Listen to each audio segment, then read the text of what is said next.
I remember the sound first. Not pain, not fear, just sound. Metal doors slamming somewhere far down the prison block. Heavy boots against concrete. A man coughing in another cell. Then silence. The kind of silence that feels wrong. My name is Mateo Vargas. I was 68 years old when I died inside Blackstone Federal Prison. At least, that's what the doctors later told me. Dead for 1 hour and 4 minutes. No pulse, no breathing, no brain activity they could properly explain afterward. But the strange thing is, I remember everything, or at least, I remember enough to know death was not empty. I had been in prison for 27 years. Most people stopped writing to me after the first 10. By year 15, even my own reflections started feeling unfamiliar. Prison changes time. Days stop feeling connected to each other. One meal becomes the next. One lockdown becomes another. One winter becomes another cold year forgotten behind concrete walls. I was not innocent. I want to say that clearly. Too many men in prison spend their lives lying to themselves. At 41 years old, drunk and angry, I killed another man during a robbery gone wrong. One stupid night, one horrible decision, and an entire lifetime buried afterward. His face followed me for years, especially at night, especially when the prison became quiet. Maybe that is why I stopped sleeping properly long before I died. By 68, my body was failing slowly. Bad lungs, weak heart, arthritis in my hands. The prison doctor once told me, "You've got the body of an 80-year-old mechanic." I laughed when he said it. Not because it was funny, because there was nothing else to do. My cell was small, gray walls, steel sink, narrow bed that squeaked every time I turned, a tiny window too high to properly see outside. But every morning around sunrise, a line of pale orange light would cross the back wall for about 7 minutes. I used to watch that light carefully. It reminded me the world still existed, somewhere beyond prison fences. The morning I died started like every other morning. Cold, quiet, the smell of bleach and old concrete. I woke before sunrise with pressure in my chest. Not sharp pain, more like someone slowly tightening a heavy belt around my ribs. I sat on the edge of the bed, breathing carefully. Across the hallway, another inmate yelled something at a guard. Somebody laughed. Metal clanged somewhere. Normal prison sounds. But something inside me felt wrong. Very wrong. I remember touching the wall to steady myself. My hands were shaking. Sweat rolled down my neck even though the cell was freezing. Then suddenly, everything became distant. Like the world moved backward away from me. Sounds stretched strangely.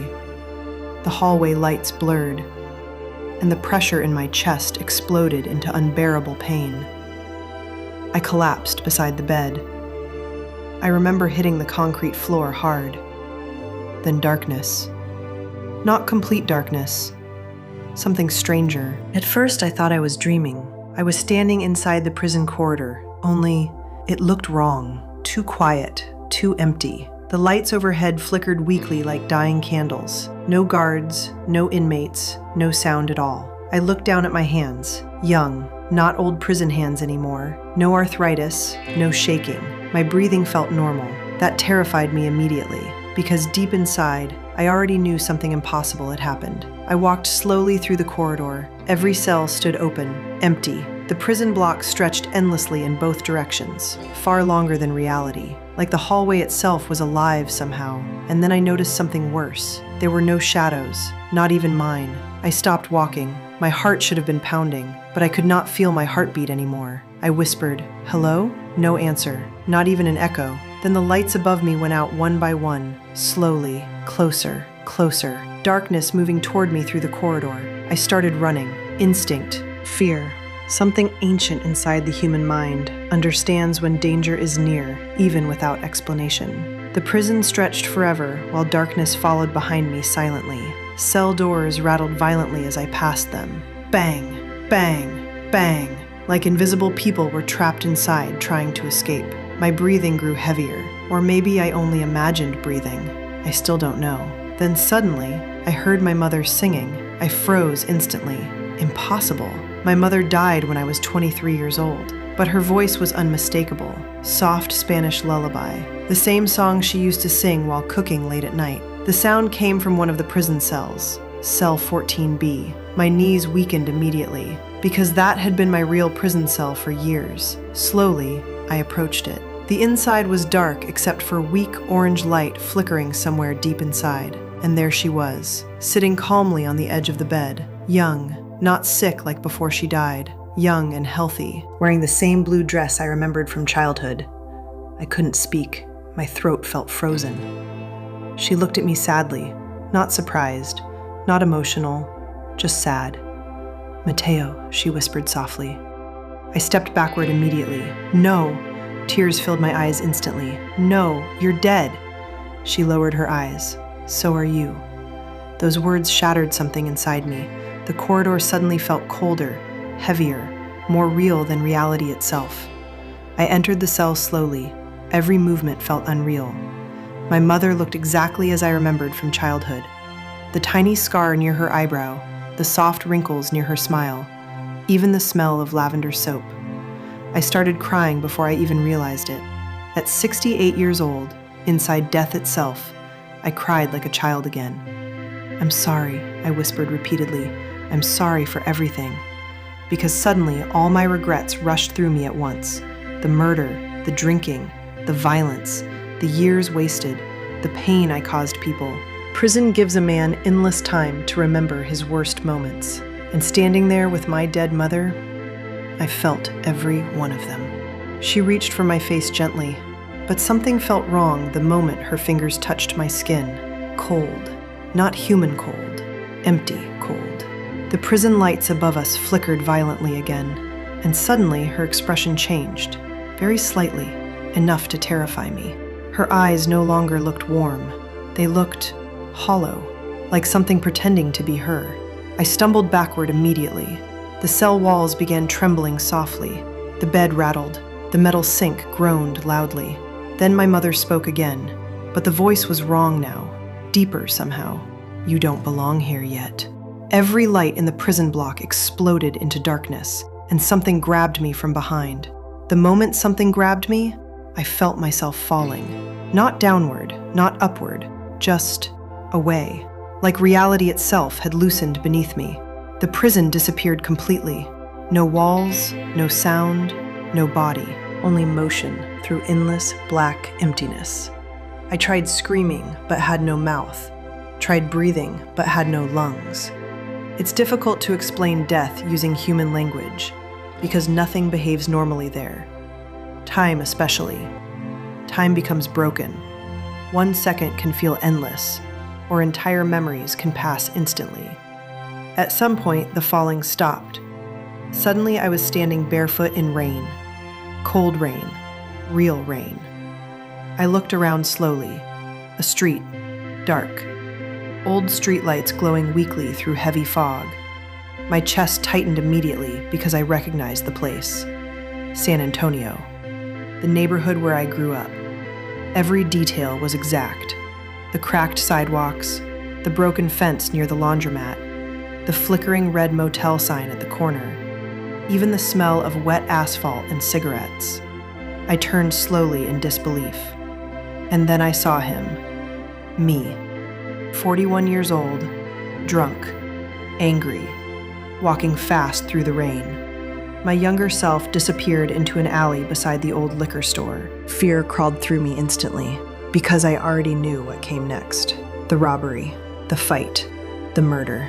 "No," I whispered, but my body moved toward the alley anyway, not by choice, like something invisible was pulling me. When I entered the alley, I saw the entire thing again.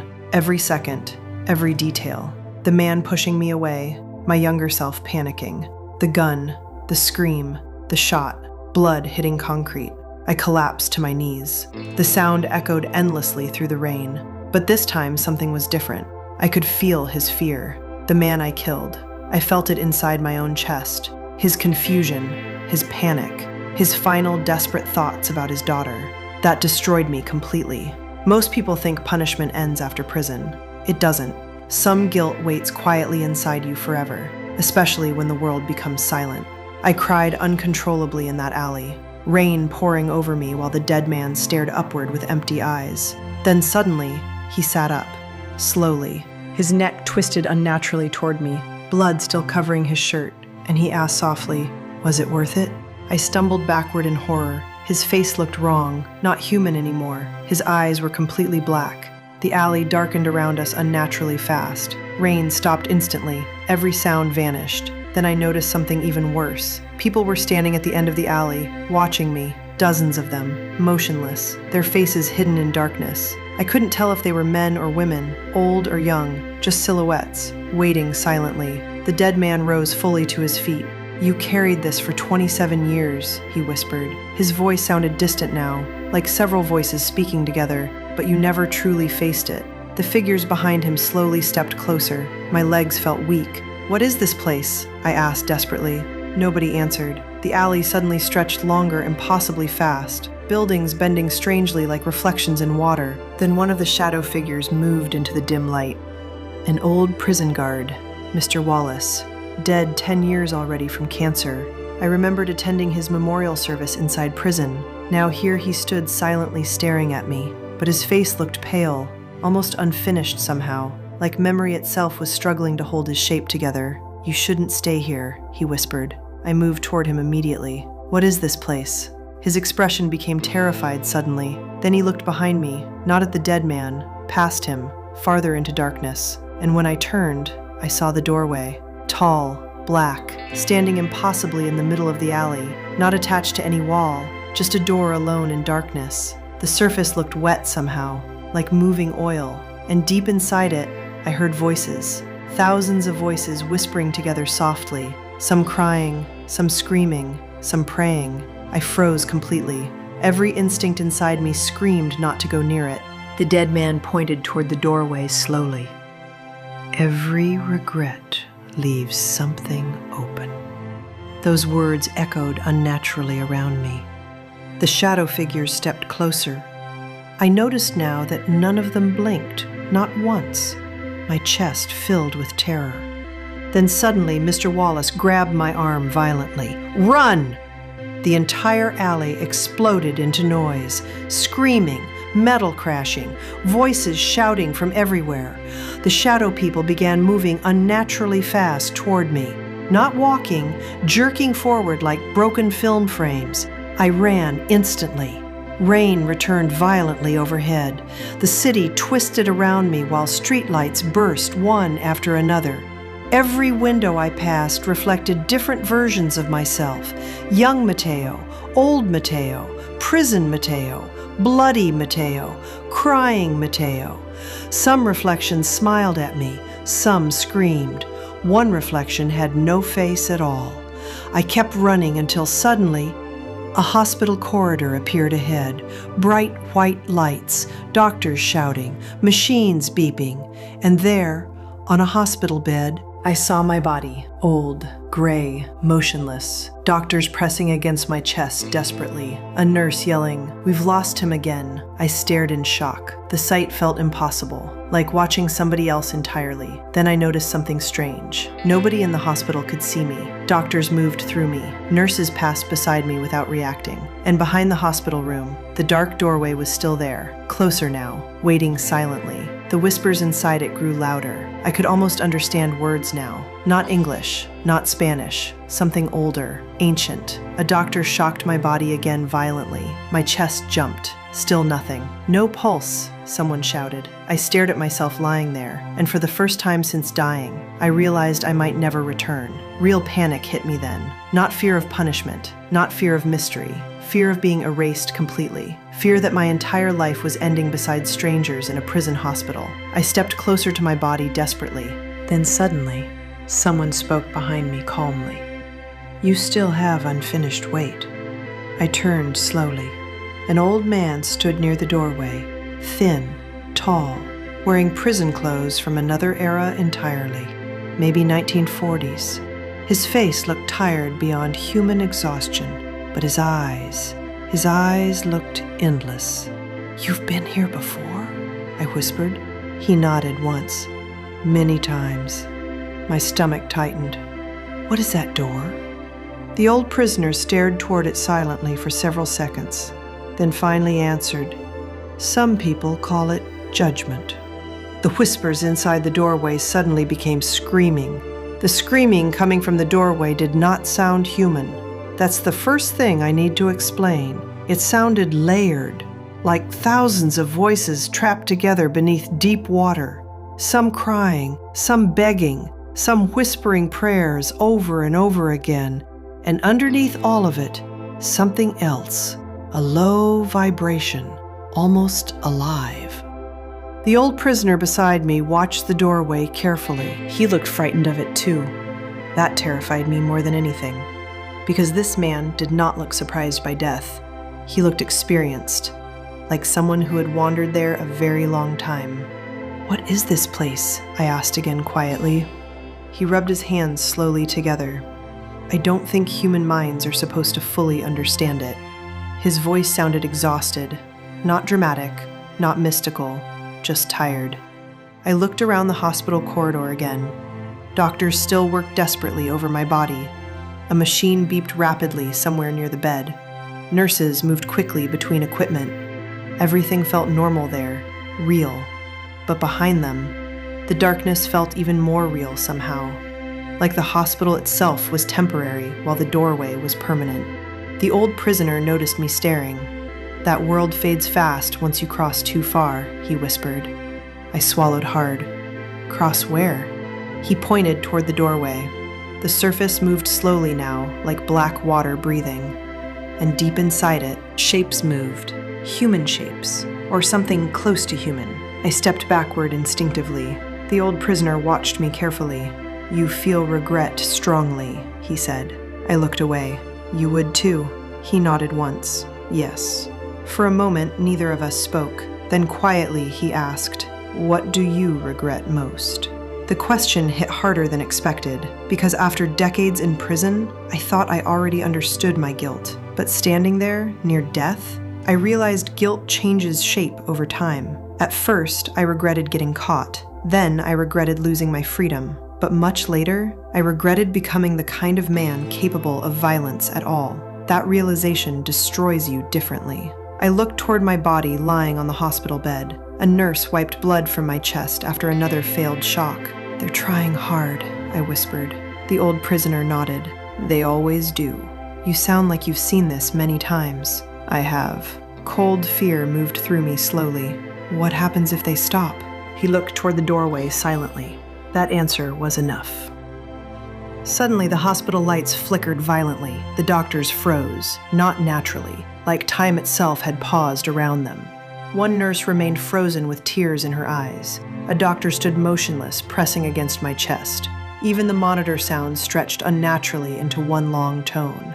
Only me and the old prisoner could still move. The darkness behind the doorway expanded slowly across the floor, like spilled ink. The old prisoner stepped away from it immediately. "They're losing you," he whispered urgently. Panic rose inside me. What do I do? But before he could answer, the hospital corridor changed. The walls began peeling away slowly, not physically, more like reality itself was dissolving. Behind the hospital walls was not another room, only endless black space. The doctors looked tiny suddenly, fragile, like memories fading. Then I heard laughter, soft at first, coming from inside the darkness. I turned slowly. A child stood near the doorway, little girl, maybe 8 years old, wearing a yellow raincoat. She stared directly at me, smiling softly. My chest tightened instantly because I recognized her, Lucia, the daughter of the man I killed. I had seen her once in court 27 years earlier, just once. She had cried while holding her grandmother's hand. Now she stood smiling at me calmly, but something felt deeply wrong. Children should not look that calm near death. "You remember me," she whispered. I could barely speak. "Yes." Her smile widened slightly. "My father waited a long time for you." The darkness behind her moved again. The shadow figures returned slowly around the doorway, watching silently. I backed away. "This isn't real." The girl tilted her head. "Then why are you afraid?" That question froze me completely, because fear inside death feels different. It feels truthful. The old prisoner suddenly grabbed my shoulder hard. "Don't follow anything that speaks with your regrets." The little girl's smile vanished instantly.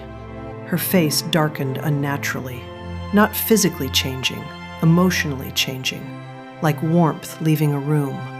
"You think you deserve escape?" she whispered coldly.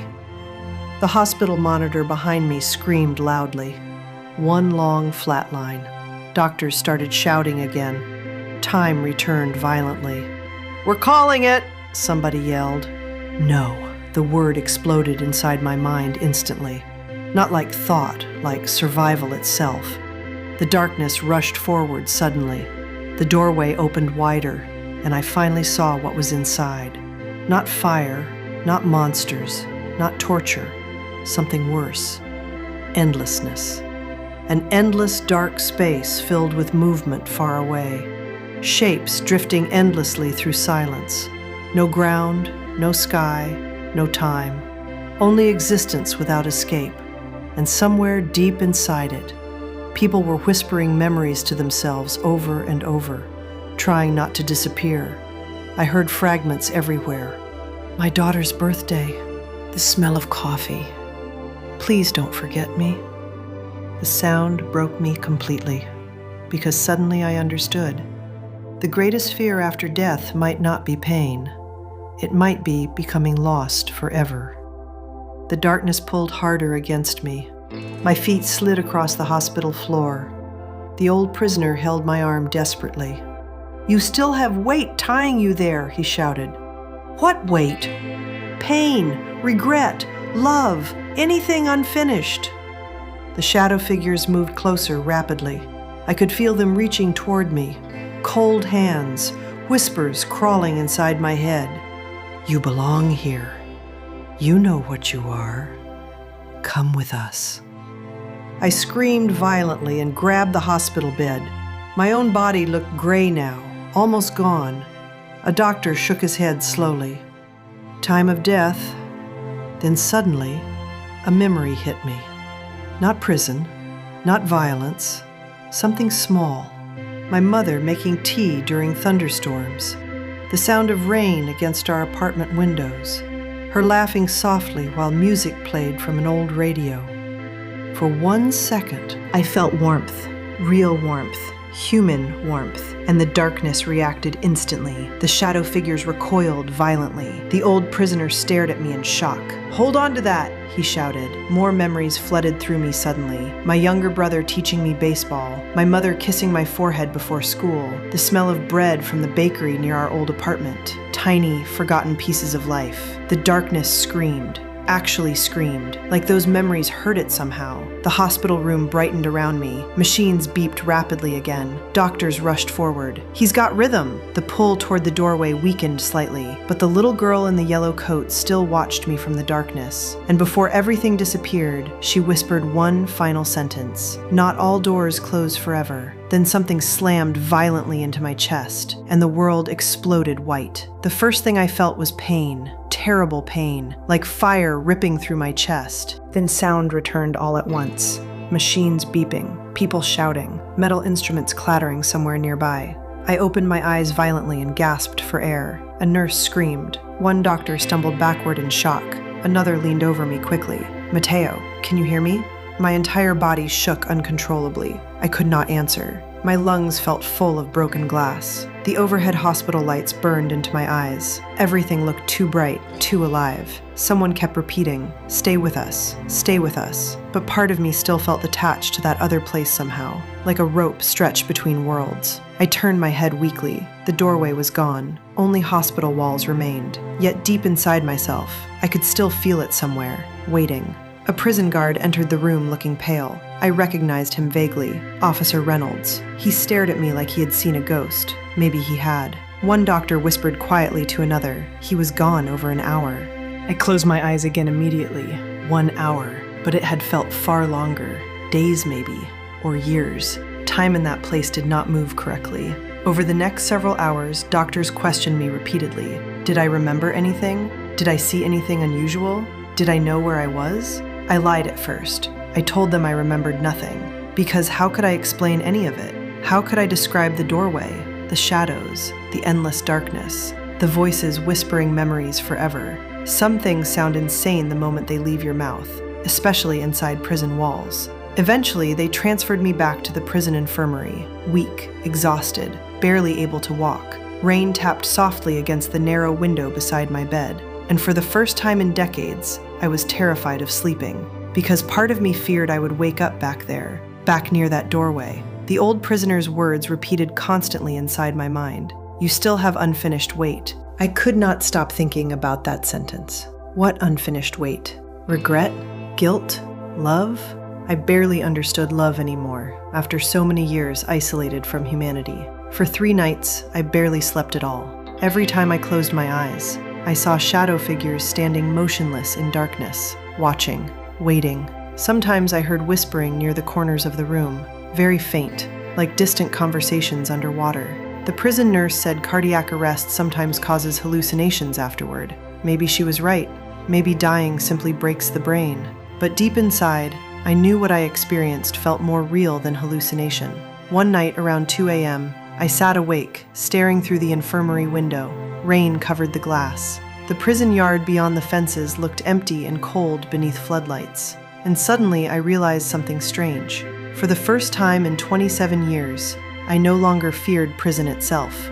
I feared dying the same person I had always been. That changed everything. People think prison automatically changes a man. It doesn't. Some men become harder. Some become emptier. Some become quieter versions of the same broken person. Real change is something else entirely. And maybe death had finally forced me to face myself honestly. A week later, the prison chaplain visited me. Father Brennan, thin, old Irish man, gentle eyes. He sat quietly beside my bed for several minutes before speaking. They told me your heart stopped. I nodded slowly. He studied my face carefully. You look frightened. I almost laughed. Frightened was too small a word. After a long silence, I finally whispered, "What if death isn't peaceful?" Father Brennan leaned back quietly. Most people who ask that already know why they're afraid. His answer unsettled me deeply, because he was right. I wasn't afraid of mystery anymore. I was afraid of myself, afraid of what my own life had become. The chaplain stayed another hour, mostly listening. That mattered more than advice. At some point, I quietly asked him, "Do you think people can change late in life?" He smiled sadly. "I think some people only become honest late in life." That sentence stayed with me. Honest. Maybe that was what death had done. Stripped away every excuse I spent decades hiding behind. After the chaplain left, I requested something I had avoided for years. Paper, an envelope, and a pen. My hands shook badly while writing, not from age, fear. Because I was writing to Lucia, the daughter of the man I killed.